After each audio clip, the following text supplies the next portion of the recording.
Hello, Bacho. Let's read a given question. The question says two lenses of focal length f1 and f2 are kept in contact coaxially.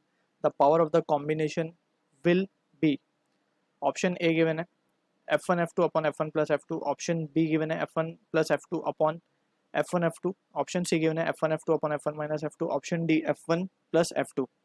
So to understand the question, यहाँ पे we need to understand about the concept of combination of lens. Combination of lenses basically.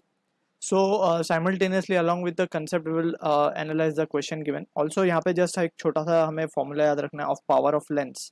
So अगर हम बात करें power of lens in dioptre unit होती है इसकी, it should be 1 upon f, that is focal length of lens का reciprocal लेंगे तो power मिलता है and it should be in meters.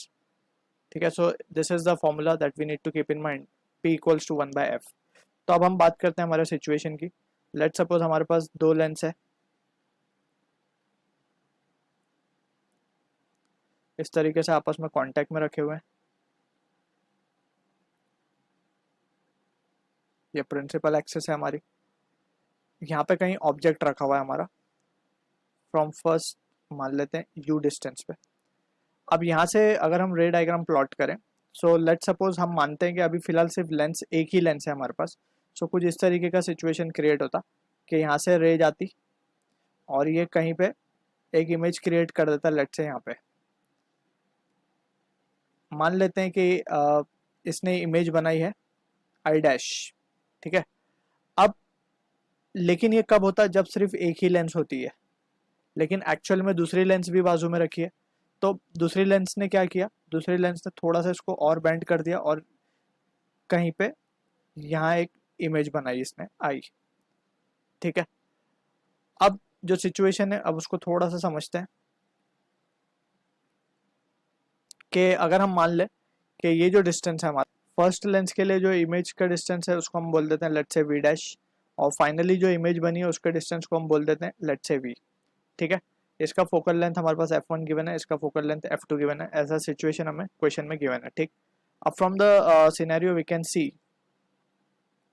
कि अगर हम ये सिचुएशन में लेंस लॉ अप्लाई करें फॉर फर्स्ट केस, सबसे पहले तो हम इसका एक इक्विवेलेंट डायग्राम बना सकते हैं. इन दोनों लेंस को हटा करके एक इक्विवेलेंट लेंस अगर हम ले आए जिसकी वैल्यू है Fe और वो सेम काम करे, दैट इज ऑब्जेक्ट उसका रखा हो u डिस्टेंस पे एंड वो कहीं v डिस्टेंस पे इमेज बना के दे दे,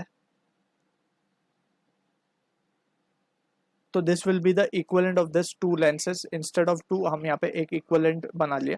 अब Fe का formula in terms of f1 and f2 we have to find. तो हम क्या करेंगे, जब रिफ्रैक्शन हो रहा है फर्स्ट लेंस से, so by lens formula we can write, by lens formula हम क्या देख सकते हैं, 1 upon f1 will be equals to 1 upon v dash minus of 1 upon u. ये फॉर्मूला होता है, इसको हम कहते हैं एक्सप्रेशन नंबर 1. सेकेंड लेंस के लिए, ये फर्स्ट लेंस के लिए हुआ, सेकेंड लेंस के लिए जब हम लगाएंगे ये फॉर्मूला तो it will be 1 upon f2 will be equals to 1 upon v minus 1 upon u.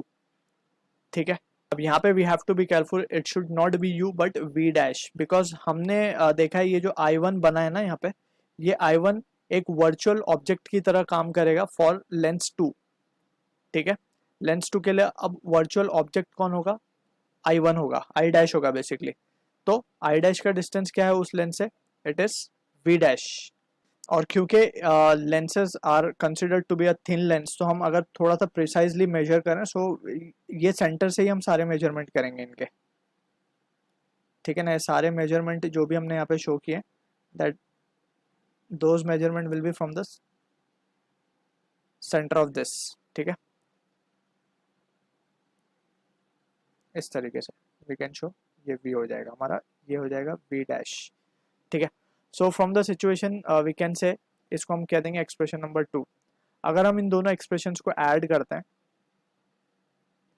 So 1 plus 2 करने पे हमें क्या मिलेगा, 1 upon f1 plus 1 upon f2 will be equals to, यहाँ से 1 अपॉन v डैश कैंसिल हो जाएगा और हमें मिलेगा 1 upon v minus of 1 upon u. ठीक, सो इसको हम कह देते हैं एक्सप्रेशन नंबर 3. अब हम अगर ध्यान से देखें, इसके लिए अगर हम लेंस फॉर्मूला लगाएं, सो इसके लिए लेंस फॉर्मूला लिखा जाएगा 1/Fe will be equals to 1/V minus 1/U। इसको हम कहते हैं एक्सप्रेशन नंबर 4। तो फ्रॉम 3 and 4 एक्सप्रेशन को अगर केयरफुली एनालाइज किया जाए, so from 3 and 4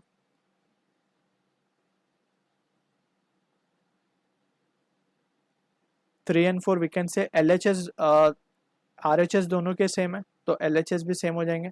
so 1/F1 will be 1/F1 plus 1/F2 will be equals to 1/Fe, right. अब यहाँ से we can say this is the formula we are getting for equivalent. अब इसको थोड़ा सा अगर हम रिजॉल्व कर लें, तो 1/F1 को Fe को क्या बोला जा सकता है, F1 प्लस F2/F1 F2, ठीक है। और 1/Fe is nothing but the power of the combination, या फिर P इक्वलेंट बोल सकते हैं हम इसको। तो ये रिजल्ट हमें मिल रहा है, that is power of the combination we are getting is F1 plus F2/F1 F2। So option B will be the answer for this question. I hope you understood the solution. All the best.